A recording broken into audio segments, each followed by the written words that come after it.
사람은 부지런해야 돼요. 성실하고. 그럴 때 그 부지런함이 쌓여서 나중에 누리는 행복이 큰 행복이 됩니다. 그런데 게으른 데다가 시기심까지 있다. 그럼 이게 참 몹쓸 사람 중에 하나가 일은 안 하면서 남 잘 되는 꼴 못 보는 사람. 이런 사람들 이게 참 문제가 많은 거예요. 여러분들 우리나라 속담에 이런 얘기가 있죠. 사촌이 땅을 사면 축하해줘야지 왜 배가 아파요? 저는 아예 이런 말이 대한민국에 없었으면 좋겠어요.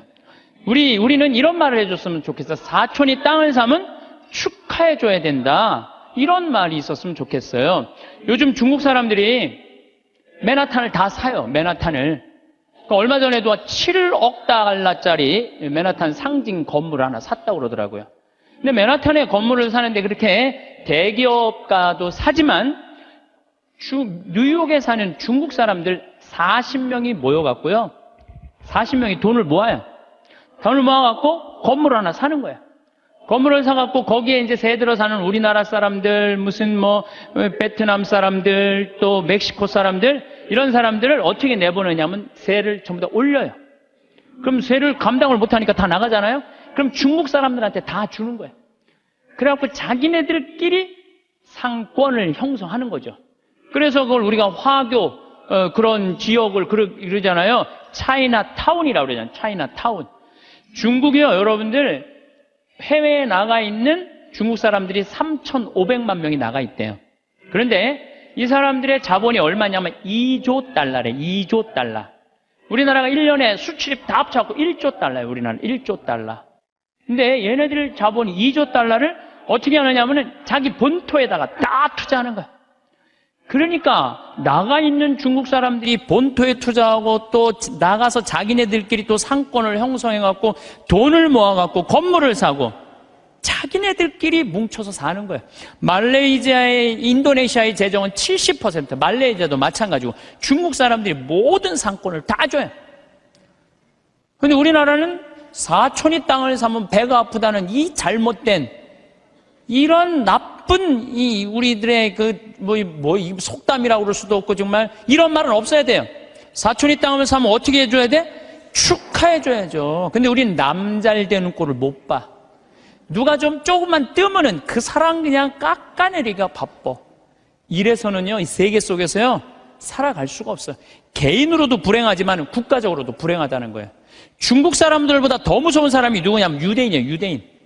유대인들은요, 얼마나 무시무시하냐면은 폴란드에서 사는 유대인, 러시아에서 사는 유대인들이 여기서는 도저히 못 살겠다. 미국으로 가야 되겠다. 미국에 딱 가면 공항에 딱 내리면은요, 이민자 협회 회가 있어요. 그래갖고 그 사람을 아파트를 빌려주고 또 취직까지 다 시켜줘요. 그 사람이 일었을 때까지 잘해줘요. 근데 우리나라는 공항에 딱 어리삐리하고 도착하면은 이거 그냥 갖고 싸들어온 돈 다 등쳐먹기 바빠. 이게 너무 큰 차이가 나는 거예요.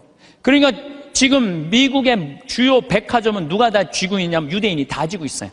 유대인이 다 쥐고 있는데 유대인들은 자기 백화점의 입점을 누구 제일 먼저 받느냐면 유대인이 만드는 물건부터 제일 먼저 받아들여요.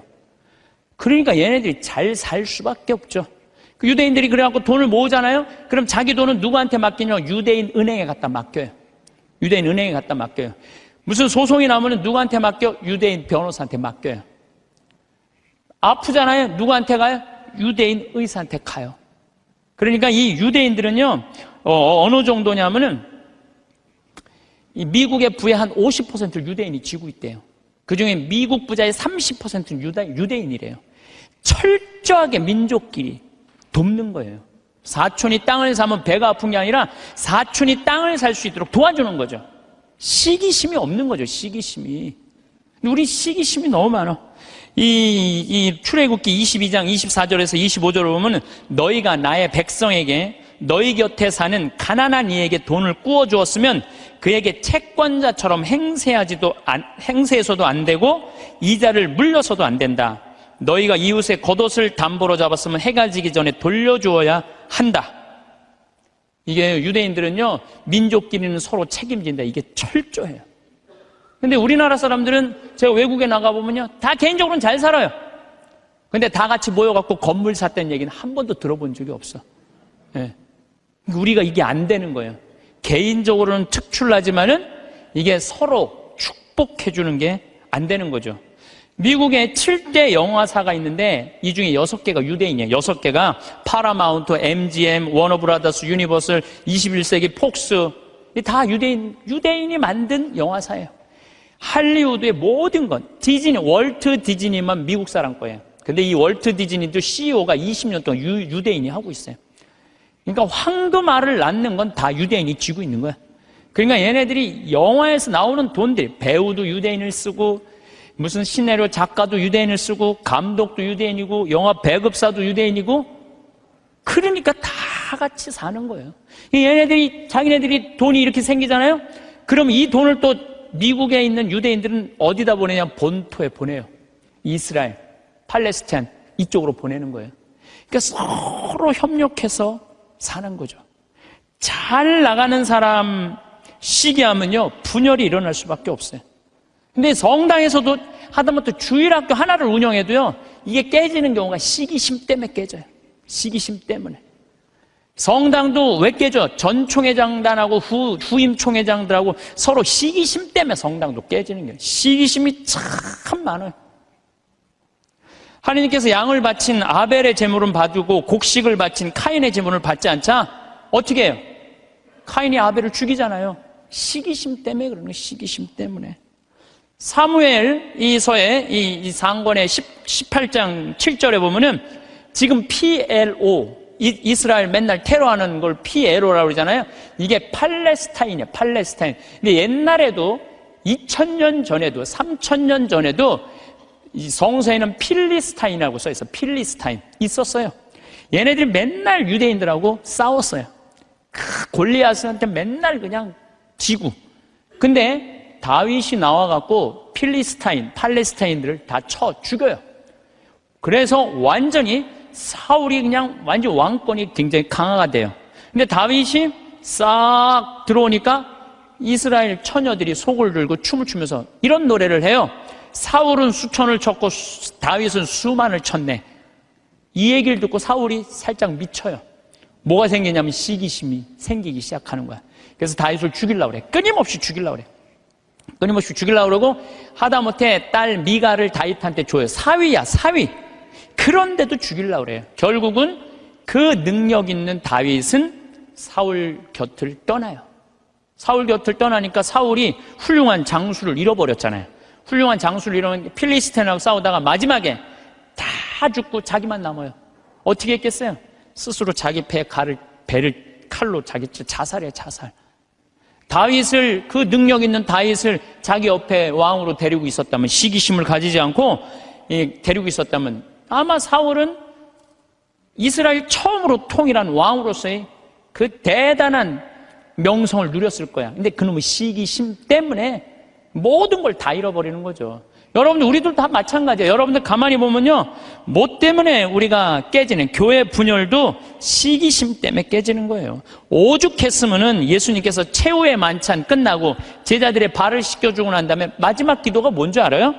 거룩하신 아버지, 아버지께서 저에게 주신 이름으로 이들을 지키시어 이들도 우리처럼 하나 되게 해주십시오. 예수님 마지막 기도도 뭐야? 분열이 일어나지 않고 하나가 되길 바라는, 하나를. 근데 성당에서 내가 주일학교 이렇게 보면은 한 20명, 30명 교사들이 있으면 내가 또 이뻐하는 교사가 있잖아요. 그 이뻐하는 교 한 명만 이뻐하면요, 나머지 한 15명, 20명 다 적이 돼버려. 딱 반으로 나눠져요. 그래서 누구 이뻐할 수도 없어. 그놈의 시기심 때문에. 사랑도 못하는 거, 그놈의 시기심 때문에. 사랑도 못해, 사랑도. 사도 바울은 고린토전서 1장 10절에 교회의 분열을 걱정하면서 이런 편지를 써요. 모두 합심하여 여러분 가운데 분열이 일어나지 않게 하십시오. 여러분이 저마다 나는 바오로 편이다, 나는 아폴로 편이다, 나는 계파 편이다, 나는 그리스도 편이다 하고 말한다는 것입니다. 그리스도가 갈라지셨다는 말입니까? 분열이 얼마나 심했으면 이런 말까지 했겠어요. 시기심으로 생긴 분열은요, 공동체를 망가뜨려요. 마음 안에 시기심이 있는 사람은요, 평화로울 수가 없어요. 뭐 여러분들 잘 알겠지만 이 영화 아마데우스의 그 모차르트하고 살리에르라고 그랬잖아. 살리에르가 너무 모차르트를 시기해갖고 마지막에 모차르트 막 계속 힘들게 작곡 이때까지 해야 된다 그러면서 그냥 거기에 그냥 막 모차르트가 막 해갖고 모차르트도 빨리 죽지만 살리에르도 결국은 정신분열로 정신병원에서 생을 마감을 해요. 그러니까 남을 축하해주는 사람은요 복을 받는데요, 남 안 되게 시기하는 사람은요 그만큼 고통을 겪는 거예요. 친구가 성공하거나 사회에 승진하면 축하해주는 넓은 아량이 있어야 돼요. 남 시기한다고 내가 행복한 게 아니에요. 남 부러워한다고 내가 행복한 게 아니에요. 나는요 달리기를 정말로 못해요. 정말로 초등학교 뛰면 꼴등이야.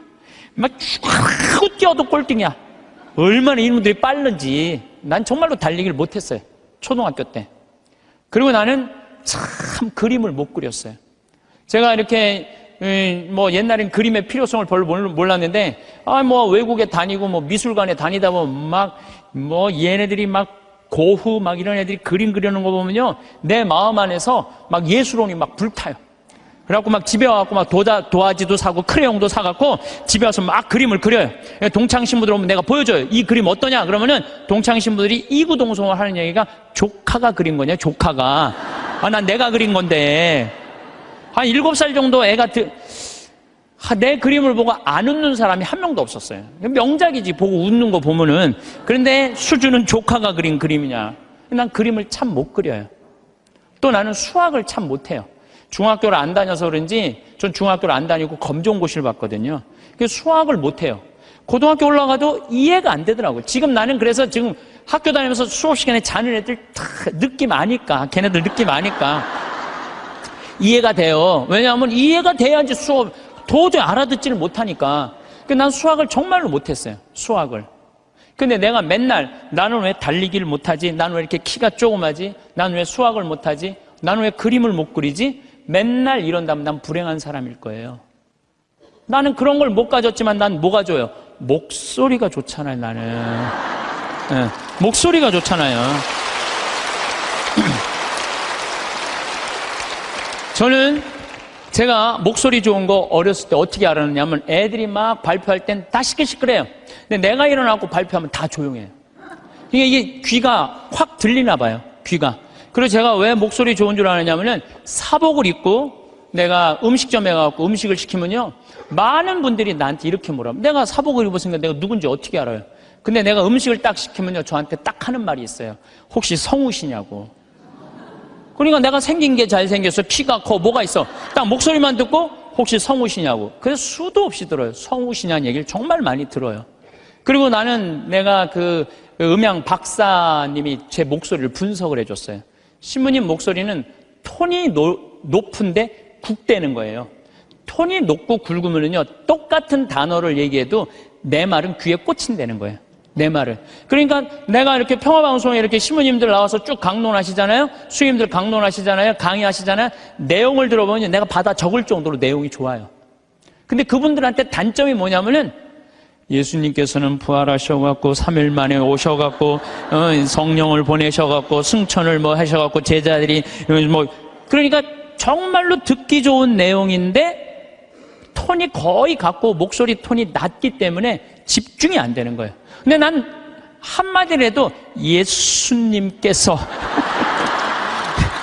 부활하셔갖고 또 다시 오셔 승천하셔갖고 성령, 그러니까 단어 하나하나가 똑같은 말인데도 목소리 때문에 제가 받는 이득이 너무너무 많아요.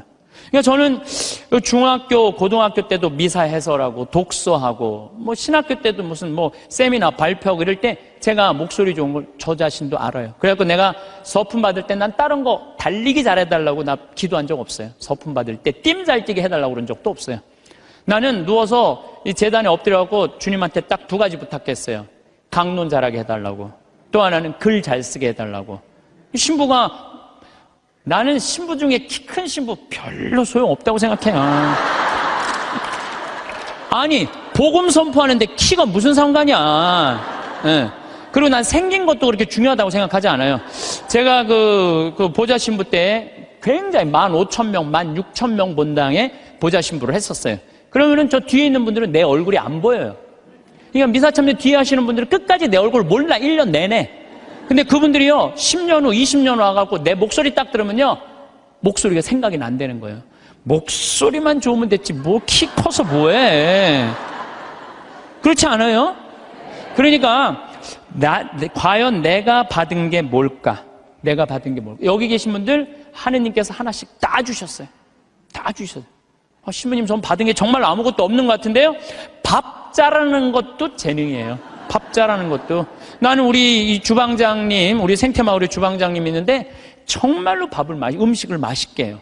그러니까 그냥 최고의 주방장이 되는 거잖아요. 얼마나 청소 잘하는 것도 나는 재능이라고 생각해요. 정리정돈 잘하는 사람. 우리 조카가 얼마 전에 여자 조카랑 밥을 먹는데 자기가 대학 다닐 때 고등학교 졸업하자마자 빌딩 청소한 사람이 있어요. 1,000억을 넘게 벌었대요. 자기는 항상 정리하는 걸 너무너무 좋아했대요. 빌딩을 정리하고 나면 기분이 너무너무 좋다는 거예요. 그래갖고 그렇게 해서 자기가 1,000억이 넘는. 그러니까 우리가요, 여러분들 자녀들 가운데 너무 비교하면 안 돼요. 우리 애가 너는 왜 수학경시대 1등을 못 해왔냐? 너는 왜 사법고시 합격을 못 해왔냐? 왜 달리기 잘하는 애가 왜 수학경시대 1등을 해야 돼? 달리기만 잘하면 되지. 그렇지 않아요? 여러분, 유현진 선수한테 지금 사법고시 합격해오라고 그러면 유현진 선수 사법고시 합격해올 수 있어요? 유현진 선수 뭘 잘해? 공 잘 던지나요? 하나만 잘하면 돼요. 또 지금 사법고시 합격한 애한테 너 메이저리그 갖고 공 던지라, 메이저리그 입구에도 못 가요. 사람이요, 그러니까 제가 생각하기는 지 멋이 없어서 그래. 지 멋대로 살 줄 알아야 돼. 자기 생긴 대로 살 줄 알아야지. 그리고 거기다가 남을 축복해 줄 수 있는 마음을 가지고 있는 사람들은요, 진짜 행복한 사람이에요. 진짜 행복한 사람. 그래서 저는 제가 뭐 키도 안 크고 힘도 안 세고 몸도 조그맣고 뭐 이래도요, 나는 내가 받은 게 뭔지 너무너무 잘 알아요. 난 내가 받은 게 목소리라는 생각, 정말 하나님한테 감사해요. 난 어머니한테 정말 감사해요. 어머니, 나 이렇게 조그맣게 낳아줘서 목소리 좋게 낳아주셔서 너무너무 감사하다고. 이 목소리 하나만 가지고도 뭐 기업체 강의 다니죠, 뭐 무슨 정부기관 강의 다니죠, 뭐 별 군데 다 강의 다녀. 하다 아침마당에까지 와서 강의해 다녀. 아침마당에까지. 생각을 해봐요. 이 목소리라는 게 내가 받은 하느님의 최고의 은혜라는 거죠. 저는 가끔 의사 선생님들이 주식 투자하다가 쫄딱 망하고 마지막에 자살하는 분들 가끔 봐요. 의사가 되는 게 쉬운 일이에요. 정말로 어려운 일이에요. 그 공부하려면 얼마나 힘들어요. 그러면은 그렇게 7년, 6년 동안 뼈가 빠지게 의사 공부했으면 의사만 하면 되지. 주식 투자는 왜? 그렇지 않아요? 그러니까 자기가 잘할 수 있는 걸 계속 하는 게 제일 중요한 거예요. 그런데 이상한 데다가 방향을 돌리면은요, 망하는 거예요. 뭐 아까 잠깐 강의 들어오기 전에 보니까 어떤 영화 배우가 25년 동안 버는 거 쫄딱 망했대. 영화 배우는 연기만 잘하면 돼요. 다른 거 이상한 거 하다가 되게 망하는 게 자기가 잘할 수 있는 걸 안 해서 그래. 자기가. 그러니까 여러분들 자녀들 가운데서도 공부만 해야 된다는 거, 이 머릿속에 이거 빼세요. 공부 빼고는 나머지 다 잘하는 애들 많아요. 공부 빼고. 그런데 나머지 다 잘하는 건 그건 소용없어. 수학하고 영어만 잘하면 돼. 이게 대한민국의 불행에, 제가 지난주에도 말씀드렸지만은 대한민국의 불행으로 가는 길이에요. 불행으로 가는 길이에요. 그래서 자기가 잘할 수 있는 일을, 내가 포크레인 저 잘해요. 포크레인 정말 잘해요.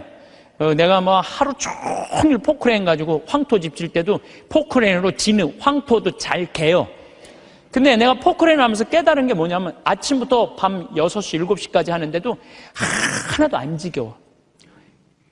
10시간을 여러분들 공부하라고 그래봐요. 나 아마 미칠 거예요. 10시간 공부하라고 그러면. 근데 포크레인을 10시간 하면 그냥 하나도 안 지겨워. 시간 가는지도 모르고. 일이라는 게요, 내가 재미가 있고 몸에 이렇게 탄력이 붙으면요, 일처럼 재미난 게 없어요. 그러니까 여러분들 자녀들 중에 혹시 몸은 튼튼한데 머리가 안 되는 애들은 생태마을에 한번 도전해 보세요. 예. 저는 우리 생태마을이 지금 여주도 나는 고등학교 졸업한 아이로 하고 싶어요. 여주도. 그리고 아프리카 자카란다도 그 농장도 고등학교 졸업한 아이들 파견하고 싶어요. 그 가끔 50살, 60살 되신 분들이 전화해. 거기 생태마을 취직하고 싶다고. 지금 우리 생태마을에 50살, 60살 천지야, 천지 지금. 예. 우리가 이 세대 교체가 필요한 거, 세대 교체가. 그래서 혹시 이 방송 듣고 나도 저기 가서 일할까? 50살 넘은 분들은 하지 마세요. 예, 예. 대신 누굴 보내? 자녀를 보내, 자녀. 몸은 튼튼하나 머리가 안 돌아가는 애들, 이런 애들 꼭 좀 보내주시기를 바라겠습니다. 여러분들, 남을 축복해주는 일은 참 즐거운 일이에요. 시기하지 않고 남을 축복해주는 건 참 즐거운 일이에요. 그래서 저는 우리 후배들이 막 강론자라고 이러면 너무 기분이 좋아요. 나 우리 생태마을에 이제 부관장 신부들이 3분이 이제 지금 왔다 갔는데, 저는 이제 강의는 내가 하지만 미사 강론은 부관장 신부님들이 대개요. 너무 강론을 잘하세요. 그러니까 사실 제가 강의하는 거에 많은 부분들은 부관장 신부들이 강론하는 걸 듣고 내가 그걸 갖고 여기서 하는 거예요. 그래서 내가 부관장 신부들한테 손을 꼭 잡고 너무 고마워. 나한테 이런 재료를 제공해줘서 너무너무 고마워. 참, 이렇게 후배 신부들이 강론자라는 거 보면 기분이 너무 좋아요. 그것도 막 사목 잘하면은 막 박수 쳐주고 싶고. 그럼 내가 행복해요. 근데, 저놈의 새끼 봐라. 나보다 강론을 잘하네? 이때부터 불행해지는 거예요. 남을 내가 조금 능력이 모자라도 잘하는 사람을 이렇게 칭찬해 줄 때 나도 행복하고 너도 잘 살고 나도 잘 사는 거야. 중국 애들이 지금 본토는 뭐 하느님 안 믿어갖고 엉망이지만 나가 있는 중국 사람들은 대단하거든. 유대인은 말할 것도 없고, 유대인들은 말할 것도 없고. 나는 우리나라가요, 사촌이 땅을 사면 축하해 준다. 아예 사촌이 땅을 사면 배가 아프다. 이 말 아예 없었으면 좋겠어. 오늘 이후부터 우리는 아예 사촌이 땅을 샀어? 그래. 축하해주는 그런 문화가 난 이루어졌으면 참 좋을 것 같아요. 그런데 생각을 해봐요. 시기심이 게으른 놈이 시기심까지 있어. 게으른데 남 욕이나 하고 앉아 있어. 매력이 있을 것 같아, 없을 것 같아요? 매력이 없어요. 부지런한데 남 칭찬까지 할 줄 알아. 이 사람 매력 있어요, 없어요? 매력이 있어요. 매력이 있을 수밖에 없어요. 그런데 우리가 또 나쁜 건 판단하는 것. 어떤 판단? 부정적인 판단이요. 부정적인 판단.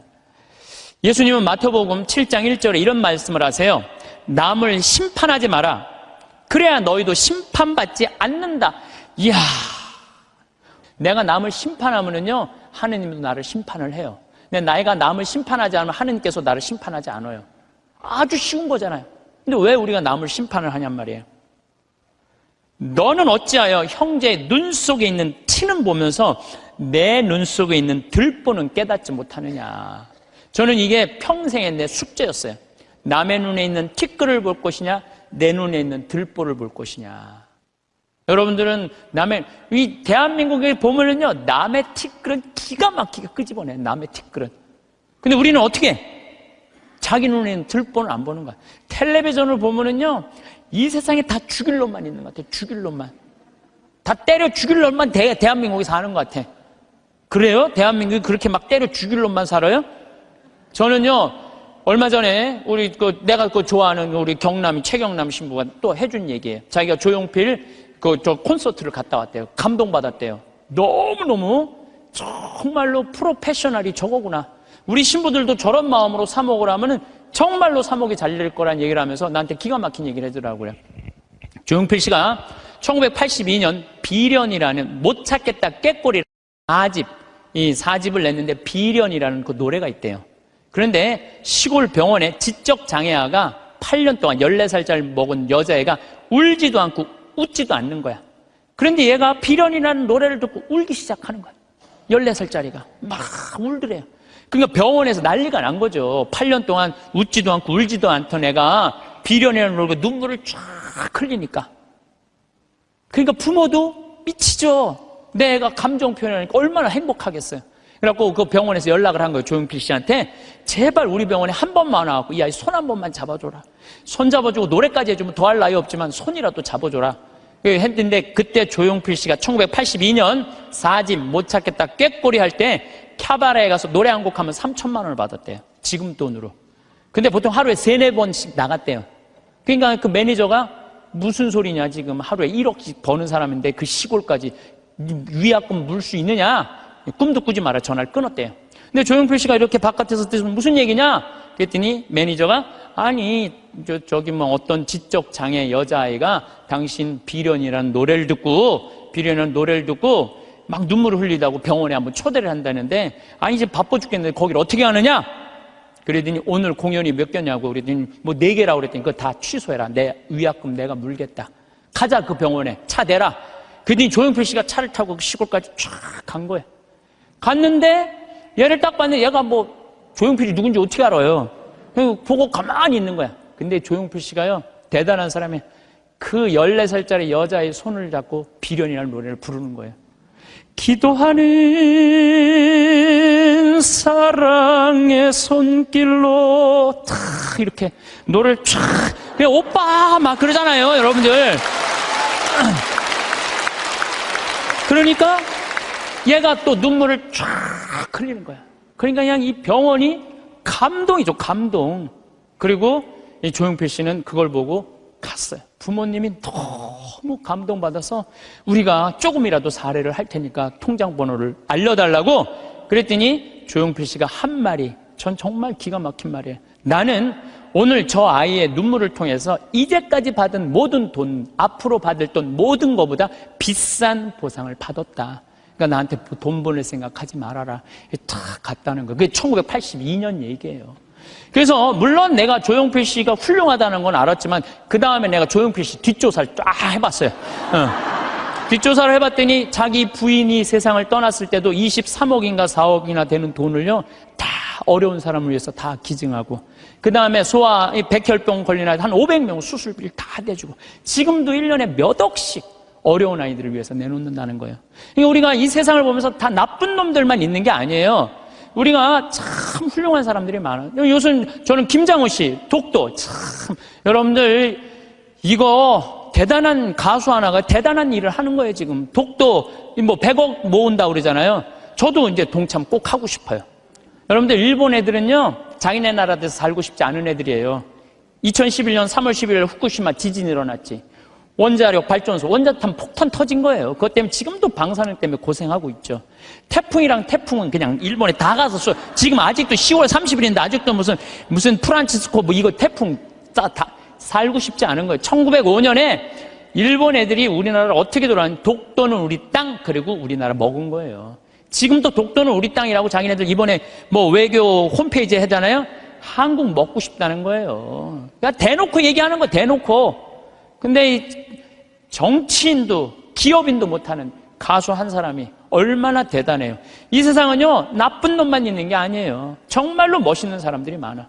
근데 우리는 어떤 판단을 부정적인 판단하는 거예요. 그 부정적인 판단 때문에 잘못된 판단으로 이어지는 경우가 너무 많다는 거예요. 조조가 동탁을 죽이려고 그래요. 한 왕실을 자꾸 동탁이 쥐고 흔들으니까 그러니까 조조가 죽이려고 그러다가 들켜요 동탁한테. 왜냐하면 동탁이 무술이 너무 뛰어나거든요. 도망을 가기 시작해요. 진궁이랑 장우수랑 막 도망을 가는데 동탁이 전국에다 방을 붙인 거예요. 조조 잡아오면 엄청난 벼슬과 상을 내리겠다고. 그러니까 조조는 마음 편안하게 쉬지를 못한 거죠. 산속으로 굶으러가면서 그냥 여기저기 피신을 하다가 조승 아버지 친구 여백사라는 집에 이제 숨어들기 시작해요. 근데 여백사가 이 조조를 너무 반갑게 맞아주는 거예요. 야, 너 그동안 고생했으니까 우리 집 와서 편안하게 쉬라고. 내가 방 따뜻하게 해줄 테니까 편안하게 쉬라고. 근데 우리 집에 음식을 준비할 테니까 근데 문제는 우리 집에 술이 없다. 내가 고을에 가고 술을 받아올 테니 너는 쉬고 있어라. 그리고 이제 여백사는 이제 고을로 술 받으러 나간 거예요. 근데 이 의심 많은 조조는 혹시 고을에 가서 나 고발하러 간 거 아닌가 의심하기 시작해요. 의심을 막 하는데 그러니까 이제 집을 염탐을 하는 거야. 근데 부엌 문이 이렇게 닫혀져 있는데 부엌에서 칼 가는 소리가 들리는 거야. 칼 가는 소리가. 근데 집안 식구들이 이런 말을 하는 거예요. 큰 놈부터 잡을까 작은 놈부터 잡을까. 아니 조조는 조그매고 진궁은 컸거든요. 이것들 봐라. 여백사는 나를 고발하러 가고 저것들은 나를 죽이려고 그러네. 그래갖고 문을 박차고 들어가고 여백사의 식구 부인 자식 9명을 다 죽여요. 칼로 다 죽이고 혹시 어디 숨어있는 거 없나 하고 뒷곁문을 딱 열었는데 뒷곁에 돼지가 큰 거하고 작은 거 2마리가 묶여져 있는 거야. 그러니까 이 식구들은 큰 돼지를 먼저 잡을까 작은 돼지를 먼저 잡을까 이렇게 말한 건데 조조는 어떻게 들은 거예요? 큰 놈을 먼저 잡을까 자기를 잡는 줄 알고 죽인 거죠. 자기의 잘못된 판단 때문에 그렇다는 거예요. 여러분들 우리가 정말 판단이 다 옳아요? 여러분들? 그래갖고 조조가 막 도망을 가요. 도망을 가는데 술을 받아서 기분 좋게 오는 조승을 길에서 여백사를 만나요. 그 자리에서 죽여요, 조조가. 왜? 한 번 잘못한 걸 덮기 위해서는 더 큰 거짓말을 하고 더 큰 잘못을 저지르는 거예요. 그래서 여기 계신 여러분들은 정말로 내 눈에 있는 뭘 봐야 돼? 들보를 볼 생각을 해요. 남의 눈에 있는 티끌 꺼낼 생각하지 말고. 나는 이 성서 예수님이 참 예수님 말씀마다 정말 묵상하면 정말 깜짝깜짝 놀랄 말씀 정말 많아요. 이게 소크라테스가 너 자신을 알라 그 얘기하고 똑같잖아요. 그렇죠? 그 다음에 이 공자의 제자 증자가 성인 1일 3성 1일 성인지도 1일 3성 오신 자기 일을 3번 반성하라고 그러잖아요. 그러니까 우리가요 신앙인들은요 남 잘못 캐내는 사람이 아니에요. 신앙인들은 누구 잘못 캐내는 사람이야? 내 잘못 캐내는 사람이야. 내 잘못을 캐내갖고 나를 똑바로 세우는 게 신앙이냐. 근데 자기 자신이 어떤지도 모르고 남만 특히 성당 다니면 활동하면은 자기 모습은 안 보이고 누구만 보여? 남만 보이잖아. 누구는 어쩌고 누구는 어쩌고 레디오 단장은 어떻고 꾸리아 단장은 어떻고 저건 어떻고 막 남욕만 디립다 하잖아요. 근데 남욕할 시간 있으면 누구 들여다봐? 자기 들여다. 부처님 제자 넷이서 장인들끼리 토론했어. 야 인생 살아가면서 제일 괴로운 게 뭐냐? 그랬더니 한 제자가 사랑이다 사랑. 얼마나 사랑 때문에 우리가 고통을 많이 겪어요. 우리가 이 세상을 살면서 남녀 문제 수도 없는 갈등의 원인이잖아요. 그랬더니 옆에 있던 제자가 아니다 사랑보다 더 고는 건 배고픔이다. 그렇죠. 배고픔의 고통 이거 정말 힘든 거죠. 오죽하면은 대학 교수가 그 돈 몇 푼 받아보겠다고 교수 자리까지 올라가기가 얼마나 힘들어. 그런데 부정 입학 그 몇백만 원 받아갖고 부정 입학하고 교수 자리 쩔러나가고 이게 배고픔의 고통 때문에 배고픔. 그냥 먹어도 배고픈 게 이게 인간의 욕심이에요. 인간의 욕심. 그랬더니 또 한 제자가 아니다 그것보다 더 무서운 거 분노다 분노. 화가 자기 화를 조절하지 못하는 거 이건 저도 동의해요. 사실 저도 인생 살다 보면은 내가 싸운 게 한순간 무너지는 게 뭐냐면 분노 때문에 그래요. 분노. 그랬더니 또 한 제자가 아니다 그거보다도 더 슬픈 건 죽음에 대한 공포다. 맞죠. 우리 인간이 뭐든지. 그랬더니 그게 다 됐더니 부처님이 하시는 말씀이 아니다 그것보다 더 슬프고 고통스러운 거는 자기 자신이 누구인지 모른 채 살다가 죽는 거다. 내가 어디서 와갖고 어디로 가는지 내가 뭘 하는지 내가 어떻게 살면서 행복한지 아무것도 모르고 그냥 쫓는 게 뭔지도 모르고 그러고 살다가 죽는 게 저는 부처님 말씀에 저도 동의해요. 예수님 남의 눈에 있는 티끌 볼 생각하지 말고 자기 눈에 있는 들뽑을 생각을 해라고. 그래서 여러분들 항상 우리가 판단을 할 때 부정적인 판단을 할 거냐 긍정적인 판단을 할 거냐 이게 아주 중요해요. 근데 요즘 텔레비전을 보면은 여러분들 우리나라 텔레비전 뉴스 보면 한심해 안 한심해요? 한심하죠? 정치인들 정말로 내가 지난번에 생명을 살리는 말씀에도 얘기했지만 진짜 서로 진짜 지금까지도 한심해요. 조금만 정말로 한심해요. 그러니까 그냥 어떤 또 국회의원은 이놈의 나라를 그냥 뒤집어 엎어갖고 북한한테 그냥 줘버려야 된다. 이렇게 말하는 사람들도 있고. 근데 여러분들 우리나라가 그렇게 한심한 나라일까요? 저는요 5,000년 역사상 우리나라가 5,000년 역사상 지금처럼 잘 먹고 잘 사는 적은 없어요. 5,000년 역사상 고려시대 우리 원나라 조공 바쳤어요. 고려시대 때 원나라한테 조공만 바쳤어요? 왕자도 다 보냈어요. 조선시대는 명나라, 청나라 다 조공 바치고 다 왕자들 다 보내고 소현세자 이런 사람 다 가 있는 거 다. 그리고 그냥 청나라 끝나고 나니까 그 다음에 누구한테 나라 뺏겼어요? 일본한테 나라 뺏겼어요. 1,000년 이상을 통일국가 다 나눠줘서 싸우고 지금도 나눠져 있지만 그렇게 우리나라 역사가 질곡의 역사를 갖고 있어요. 그런데 이 5,000년 역사상 지금처럼 우리나라가 강성했던 적은 없어요. 우리나라가 경제 규모가요 1조 달러야. 무역 규모가 세계 8위, 경제 규모는 세계 15위예요. 근데 일본은 6조 달러야. 무역 규모가. 중국이 8조 달러, 미국이 14조 달러야. 그러니까 우리가 사실은 참 우리나라도 피곤한 나라야. 양쪽에 너무 센 놈들이 있는 거예요. 중국하고 일본하고. 근데 중국하고 일본이 경제 규모가 일본이 6조 달러, 중국이 8조 달러예요. 우린 1조 달러밖에 안 돼. 근데 그전에는 1조 달러도 안 됐어. 그러니까 큰 조공 바치고 살았던 거죠.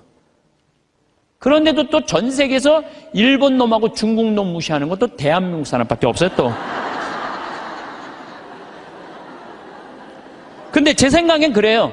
제 생각에는 그래도 5,000년 역사를 보면 지금처럼 우리가 잘 살고 잘 먹고 잘 사는 적이 없어요. 여러분들, 우리나라 차 잘 만들어요. 차 잘 만들어요. 제가 지난 9월 달에 미국 뉴욕의 자살방지 협회에 가서 강의를 갔다 왔는데 초청한 회장님이 차를 이번에 싹 바꿨대요. 워낙 돈이 많은 분이라 에쿠스, 볼보, BMW, 렉서스 5대를 다 바꿨대요. 근데 그 중에 제일 마음에 드는 게 에쿠스래요. 나한테 정말 그런 말을 하면서 한국이 차 브랜드가 떨어져서 그렇지 한국 차 잘 만든다고. 그것도 40년 만에. 남들은 100년, 120년 됐는데 40년 만에 이렇게 쫓아온 것에 대해서 자기는 에쿠스를 타고 다니면서 너무너무 자랑스럽다는 거예요. 그런데 대한민국 차를 누가 제일 무시하느냐? 대한민국 놈들이 제일 무시해요. 이게 부정적인 시각으로 바라보는 거, 부정적. 텔레비전 잘 만들고. 그렇잖아요. 또 휴대폰 잘 만들고. 제가 이 휴대폰도 아이폰 막 나오고 난리 칠 때 제가 그랬어요. 앞으로 내가 우리나라 휴대폰을 봐서는 전 세계 시장 1위를 할 거다. 4, 5년 전에 내가 방송 때도 얘기했어요. 지금 1위 하잖아요. 정말로 잘 만들어요. 에어컨 잘 만들고, 냉장고 잘 만들고. 그러면은 좀 긍정적으로 봐야 될 거 아니야. 긍정적으로. 근데 막 온 세상에 떠도는 얘기는 곧 망할 것 같은 얘기를 아니, 오죽하면 요즘 달러 떨어져갖고 지금 주식을 40일인가 50일째 우리나라 주식만 산대잖아요. 우리나라만 우리를 무시하는 거예요. 이러면 안 된다는 거예요, 여러분들. 제가 개인적인 판단도 문제가 있지만은 국가 전체의 분위기도 부정적인 생각. 나는 요즘 이렇게 텔레비전을 보면 진짜 좀 죄송한 얘기지만은 언제 나라에서 늙었다고 용돈 준 적이 언제 있어요? 5,000년 역사상. 요즘 준대잖아, 요즘. 아니, 늙었다고 나라에서 용돈 준대잖아. 65세 넘었다고. 그러지 않아요? 근데 여러분들 이거 언제부터 줬어요? 10년 전부터 줬어요, 용돈. 54,000원, 5만원 주기 시작해갖고 지금 94,000원, 95,000원이 지금 내년 7월 달부터는 20만원 준다는 거예요. 물론 100% 다 주면 좋지만 상위 30%는 안 주고 하위 70%는 준다는 거. 20만원. 여러분들 자식이 다달이 20만원씩 줘요? 자식도 안 주는 용돈 준대잖아, 나라가. 에? 그러니까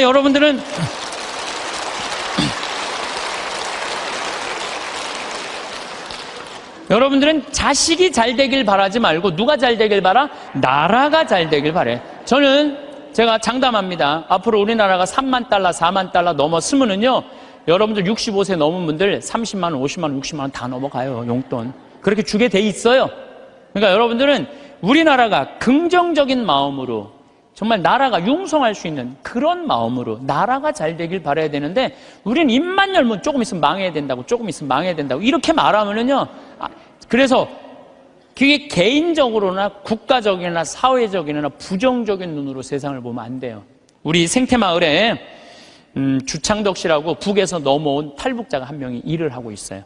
근데 이분이 진짜 그 함경북도에서 살다가 지금 55인가 이쯤 나이가 됐는데, 북의 얘기를 들어주면요, 우리 직원들은요 다 뒤로 넘어가는 일이 너무너무 많아요.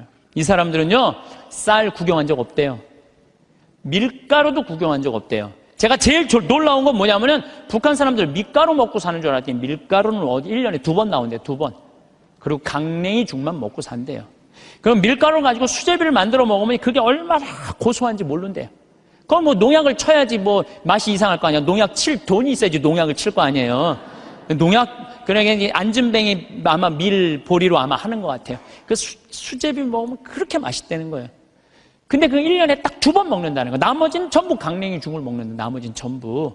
그런데 우리 이제 생태마을에서 이제 가지튀김을 하면은 우리는 가지튀김만 밀가루 살짝 묻혀갖고 튀기잖아요. 그래갖고 그걸 나가면요, 그 가지를 들고 주방에 들어가요. 그 탈북자가. 그 주방장한테 따져요. 밀가루 요것밖에 왜 안 묻히느냐고.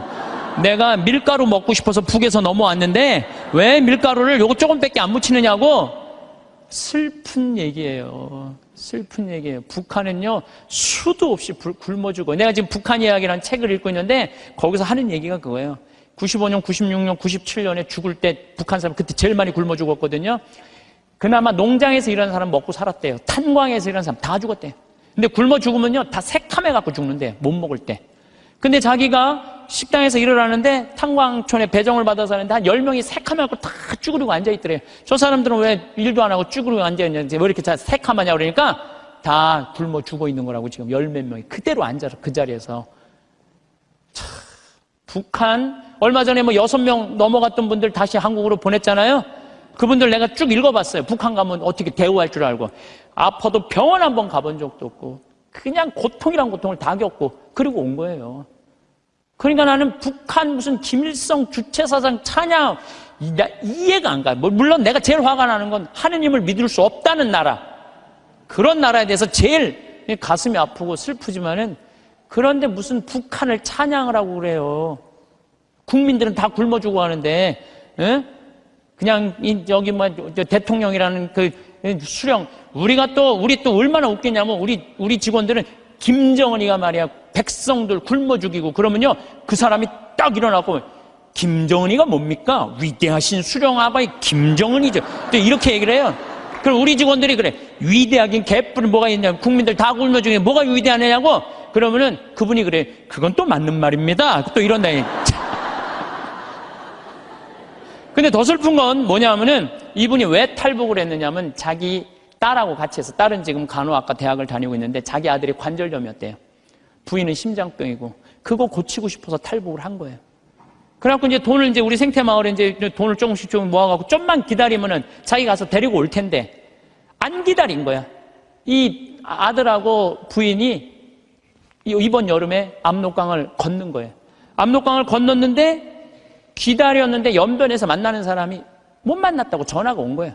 아니 그냥 우리 생태마을에서 저녁에 밥을 먹으면 얼굴이 하얘갖고 아주 이만 다 죽어가더라고. 그래서 내가 물어봤어. 왜 그러느냐고.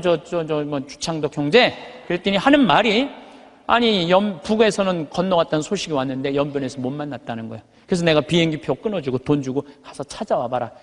자식 아들하고 부인 소식을 모르니까 일이 손에 잡히겠어요? 찾아와 봐라. 그래갖고 갔다 왔는데 결국은 못 찾고 자기만 넘어가다가 죽은 거죠. 물에 빠져서 압록강 너 죽은 거예요. 여러분들 지금 대한민국 사람들은요 호강에 요강을 타고 있는 거예요. 지금 여러분들이 남한에 태어난 게 얼마나 정말로 감사한 거예요.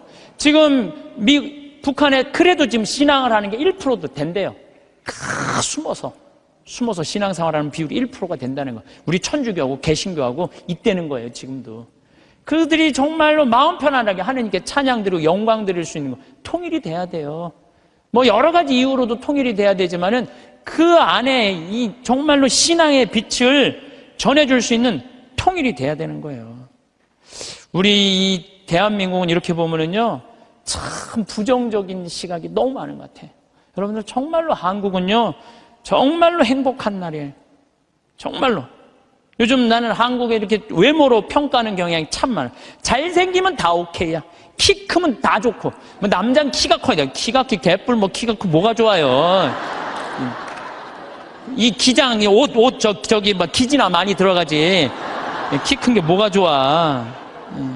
그냥 이쁘면 다 용서해. 이쁘면 다 용서해. 이쁘면 다 용서해. 그래서 가끔 이렇게 말하는 사람들이 있어요. 내가 사람 하나 제대로 볼 줄 안다. 척 보면 안다. 그게 여러분들 자기 발목을 잡는 거예요. 뭐 확실한 얘기는 아니라 그러지만 떠도난 얘기에 이제 하버드 대학에 스탠포드 부부가 가갖고 허름한 옷을 입고 스탠포드 부부가 가갖고 하버드 대학 총장실에 가갖고 나 좀 여기 아들이 죽었거든요. 16세 하버드 대 다니다가. 그래갖고 나 여기 좀 기증하고 싶다. 좀 총장을 만나게 해주라. 너무 허름하니까 이 수위가 당신 같은 사람이 뭘 기증하냐? 안 만나게 해줘요. 그래갖고 이 사람이 이 샌프란시스코 사람인데 아주 철도로 돈을 버는 사람이야. 아니 저 하버드 대학에서 우리 돈을 기증을 안 받느니 차라리 우리가 그냥 여기다가 대학을 하자. 그래갖고 생긴 대학이 스탠포드 대학이라는 거예요. 지난번에 산호세 강의 갔을 때도 스탠포드 대학을 지나가 봤는데 어마어마하게 전화더라고. 대학이 아니라 거의 뭐 궁전같이 전화더라고요. 그래서 그 하버드 정문에는 이런 말이 써 있대요. 사람을 외모로 판단하지 말라라는 글귀가 있대요. 예. 죄로 가는 길은 내 눈에 있는 들보 볼 생각은 안 하고 남의 눈에 있는 티끌 끄집어내는 이런 사람들이 죄로 가는 거예요. 그러니까 여러분들 남 판단하지 마세요. 남 평가하지도 마시고 남 비난하지도 말고 판단하고 난 다음에 비난하지도 말고 똥 묻은 겨 묻은 겨 비웃는다는 그런 우리 속담도 있듯이 자신의 잘못된 점을 되돌아보는 일이 우리가 중요한 것 같아요. 특히 신앙인들은 남 누구 어떻고 이거는요, 이 사도 바오로가 남을 해치는 말은 입 밖에도 내지 말라고 그러잖아요. 남을 해치는 말은. 근데 우리가 그냥 이게 몸에 배 있어. 남한테 흠이 되는 말 한마디를 해더라도 우리가 정말로 이거 조심하고 두려워해야 되는데 이게 안 되는 거야. 생각을 해봐요. 게으른 데다가 시기심까지 있는데도 판단을 부정적으로 해. 이 사람 이거 쓸 데가 있는 사람이야, 쓸 데가 없는 사람이야? 쓸모가 없는 사람이야. 여러분들 뒤집어서 이렇게 생각해봐요. 성실하고 남 칭찬할 줄 알고 긍정적으로 모든 세상을 바라볼 줄 아는 사람. 이런 사람 죄 질 것 같아요, 안 질 것 같아요? 죄 안 져요. 이 작은 것들이 모여서 큰 죄가 되는 거예요.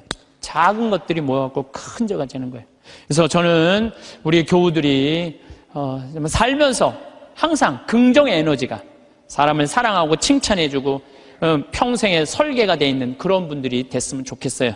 살다 보면 때로는 작은 게으름이 스르르 찾아옵니다. 이것쯤이야 하고 넘긴 작은 일들이 쌓여 어느새 마음의 짐이 되기도 합니다. 어제와 똑같은 오늘, 오늘과 크게 다르지 않을 것 같은 내일 속에서 새로운 것을 배우거나 작은 변화를 시도하는 일이 버겁게 느껴질 때도 있습니다. 오늘은 피곤하니까 나중에 해도 괜찮겠지 하는 달콤하지만 나른한 작은 속삭임들이 모여 행동을 주저하게 만듭니다. 편안함에 익숙해져 새로운 시도를 망설이거나 꼭 해야 할 일을 잠시 뒤로 미루는 마음, 그것이 반복되면 삶의 활력을 조금씩 잃어갈 수 있습니다. 마치 잔잔한 호수 표면 아래로 가라앉는 낙엽처럼 미루는 습관은 우리도 모르는 사이에 삶의 에너지를 잠식합니다. 그렇게 몸과 마음이 무거워지면 괜스레 다른 사람이 가진 것이 더 커 보이고 부러워지기도 합니다. 삶의 무게는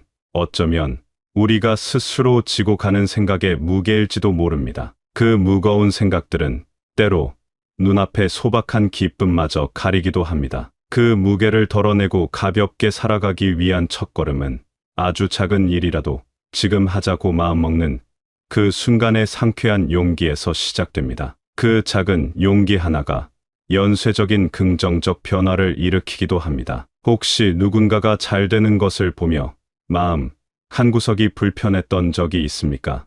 왜 그런 마음이 드는 걸까요? 아마도 우리 마음속에는 나도 더 잘하고 싶고 더 많은 것을 갖고 싶은 자연스러운 바람이 있기 때문일 겁니다. 때로는 세상이 정해놓은 성공의 기준에 나 자신을 맞추려다 보니 혹은 더 나아지고 싶다는 건강한 욕구가 방향을 잘못 틀어 남과의 비교에서 자유롭지 못한 것일 수도 있습니다. 하지만 그 바람이 남을 향한 시샘으로 변하면 내 마음만 더 힘들어집니다. 마치 맑은 샘물에 작은 돌멩이 하나가 파문을 일으키듯 시기심은 우리 내면의 평화를 깨뜨립니다. 다른 사람의 빛을 보고 내 그림자를 더 짙게 느끼는 것이 아니라 그 빛을 통해 나도 함께 빛날 수 있음을, 우리 모두의 가능성이 서로 연결되어 있음을 기억해야 합니다. 이웃집에서 잔치가 열릴 때 진심으로 박수 쳐주는 마음은 오히려 내게 더 큰 복을 가져다 줍니다. 다른 사람의 기쁨을 함께 기뻐할 수 있을 때 우리 마음은 한결 가벼워지고 따뜻해집니다. 그렇게 타인의 행복을 빌어주는 마음이 쌓이면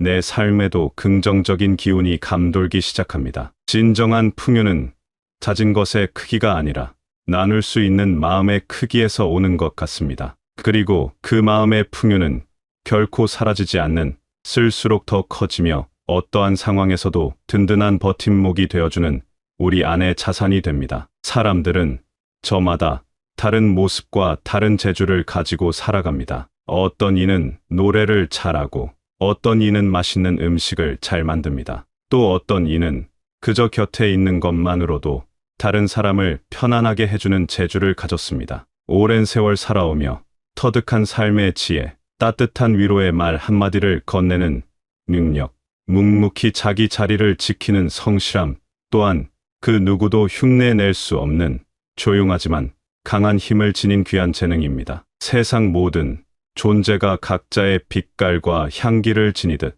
우리 삶도 그러합니다. 남이 가진 것을 부러워하기보다 내가 가진 작은 것이라도 소중히 여기고 감사할 때 삶은 더욱 풍요로워집니다. 아주 작은 들꽃도 저마다의 아름다움을 뽐내듯 우리 각자의 삶도 그 자체로 귀한 가치를 지닙니다. 내가 가진 작은 재능 하나가 누군가에게는 큰 도움이 될 수 있고 나의 작은 미소 하나가 누군가의 하루를 밝힐 수도 있습니다. 삶의 의미는 멀리 있는 것이 아니라 이처럼 소소한 일상 속에서 우리가 적극적으로 발견하고 따뜻한 나눔을 실천하며 그로 인한 잔잔한 기쁨을 누리는 데 있을 것입니다. 감사하는 마음은 마치 마법과 같아서 평범한 일상 속에서도 숨겨진 보석, 예를 들어 창가에 부딪히는 빗소리의 정겨움이나 손주의 해맑은 웃음, 저녁 노을의 장엄한 아름다움 같은 것을 발견하고 그 순간을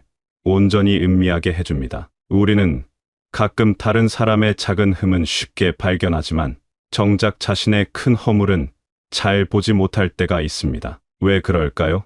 아마도 우리는 늘 바깥 세상을 향해 눈을 뜨고 있기 때문일 겁니다. 또한 자신의 부족함을 인정하는 것은 때로 큰 용기가 필요하기 때문일 수도 있습니다. 하지만 진정한 평화와 지혜는 내 안을 들여다보는 것에서 시작됩니다. 끊임없이 밖으로만 향하던 시선을 안으로 돌려 나는 누구인가? 나는 무엇을 진정으로 원하는가? 내 마음 깊은 곳에는 어떤 생각들이 숨겨져 있을까? 스스로에게 묻는 과정은 중요합니다. 이러한 물음들은 삶이라는 긴 여정에서 방향을 잃지 않도록 도와주는 내면의 나침반이자 흔들림 없는 등대와 같습니다. 다른 사람을 평가하고 판단하기 전에 먼저 내 마음을 고요히 살피는 시간이 필요합니다. 마치 거울을 보듯 자신을 비추어 보고 어제의 나보다 조금 더 나은 오늘을 만들기 위해 노력하는 모습은 참 아름답습니다. 자신을 아는 것은 세상을 이해하는 첫걸음이며 타인을 너그럽게 받아들이는 바탕이 됩니다. 내 그림자까지도 부드럽게 안아줄 수 있을 때 비로소 다른 이의 그늘진 모습도 따뜻하게 품을 수 있습니다. 이는 자신과 타인 모두에게 이해와 연민이라는 치유의 공간을 열어주는 것과 같습니다. 내 안의 복잡한 감정들을 이해할수록 결국 우리 모두가 비슷한 기쁨과 슬픔을 안고 살아가는 존재임을 깨닫고 다른 사람의 행동에 대해서도 더 깊이 공감할 수 있게 됩니다. 겉모습이 화려한 것만이 좋은 것은 아닙니다. 비싼 옷이나 좋은 집보다 더 중요한 것은 그 사람의 마음씨와 생각입니다. 시간이 지나면 빛발에는 외적인 것들과 달리 내면의 아름다움은 세월이 흐를수록 더욱 깊은 향기를 냅니다. 마치 잘 익은 과일이 그윽한 향과 달콤한 맛을 동시에 내어 주변에 기쁨을 주듯 오랜 시간 갈고 닦은 인격과 지혜는 그 사람을 더욱 빛나게 하며 주변에도 좋은 영향을 줍니다. 젊은 날의 빛나는 외모는 언젠가 시들지만 오랜 시간 갈고 닦은 인격과 지혜는 그 사람을 더욱 빛나게 합니다. 아무리 좋은 그릇이라도 그 안에 담긴 음식이 상했다면 무슨 소용이 있겠습니까? 마찬가지로 사람의 참된 가치는 눈에 보이는 것이 아니라 그 사람의 따뜻한 마음과 깊은 생각에서 비롯됩니다. 우리가 삶에서 진정으로 남길 수 있는 것은 물질적인 소유가 아니라 우리가 나누었던 사랑과 우리가 세상에 보여준 선한 영향력일 것입니다. 손주들에게 들려준 따뜻한 이야기, 어려울 때 건넨 진심 어린 격려, 이웃에게 베푼 작은 친절 같은 것들이야말로 시간이 흘러도 변치 않는 소중한 유산입니다. 이러한 행동들은 기억 속에 남아 다른 이들의 삶에 잔잔한 온기를 전해주며 그 아름다운 물결은 세대를 넘어 이어지기도 합니다. 그렇다면 어떻게 해야 마음의 평화를 얻고 즐겁게 살아갈 수 있을까요? 그것은 그리 어렵지 않습니다. 그것은 거창한 계획이나 특별한 사건 속에서만 발견되는 것이 아닙니다. 마음의 평화는 높은 산 정상에만 있는 것이 아니라 매일 걷는 오솔길 옆에 고개 내민 작은 풀꽃 한 송이를 주의 깊게 가만히 들여다보는 그 순간의 고요함, 그 깨어있는 알아차림 속에서도 찾을 수 있습니다. 그저 오늘 하루 다른 사람에게 따뜻한 말 한마디 건네고 내가 가진 작은 것들에 감사하며 좋은 생각을 하는 것입니다. 아침에 눈을 떴을 때 새로운 하루가 주어졌음에 감사하고 창문으로 들어오는 햇살 한 줌에도 기뻐할 줄 아는 마음이 중요합니다. 남에게 상처 주는 말 대신에 칭찬과 격려를 하고 부정적인 생각보다는 긍정적인 마음으로 세상을 바라보는 것입니다. 우리 생각과 말 한마디가 세상을 조금 더 따뜻하게 만들 수 있다는 믿음, 그것이 중요합니다. 작은 촛불 하나가 어둠을 밝히듯 우리의 작은 선행과 긍정적인 태도가 주변을 밝게 비출 수 있습니다. 그렇게 하루하루를 성실하고 따뜻하게 채워나가다 보면 우리 삶은 저절로 평화롭고 행복해질 것입니다. 마치 해맑은 아이의 웃음처럼 순수하고 긍정적인 마음으로 살아가는 것이야말로 가장 큰 지혜가 아닐까 싶습니다. 매 순간 감사하고 사랑하며 살아가는 것, 그것이 바로 우리가 매일 의식적으로 선택하고 가꾸어 나갈 수 있는 우리 삶을 가장 아름답게 만드는 방법입니다. 삶의 마지막 순간에 돌아보았을 때 후회보다는 만족과 감사가 가득한 조용하지만 단단한 존엄성이 깃든, 그리고 무엇보다 평온한 마음으로 마주할 수 있는 삶이었다고 말할 수 있기를 바라봅니다. 지금 이 순간 바쁘고 때로는 벅찬 하루하루를 보내고 있는 모든 이들에게도 이 이야기가 작은 위로와 힘이 되기를 소망합니다. 삶이란 때로 예측할 수 없는 파도와 같아서 우리를 흔들고 지치게 만들기도 합니다. 하지만 기억해야 합니다. 모든 파도는 결국 지나가고 그 속에서도 우리는 자신만의 중심을 잡고 나아갈 힘을 가지고 있다는 것을 말입니다. 오늘 하루 아주 작은 일에서라도 기쁨을 찾아보고 주변 사람에게 따뜻한 미소 한번 건네보는 것은 어떨까 합니다. 나 자신에게도 수고했어, 괜찮아 하고 다독여주는 시간을 가져보십시오. 당신의 존재 자체로 이미 소중하며 당신이 걷는 한 걸음, 한 걸음이 세상을 이루는 아름다운 무늬가 됩니다. 절망보다는 희망을 선택하고 미움보다는 사랑을 키워나가며 오늘 주어진 이 소중한 하루를 온전히 살아내기를 응원합니다. 당신의 삶은 당신의 것이며 그 안에는 무한한 가능성과 빛이 숨겨져 있음을 잊지 않기를 바랍니다.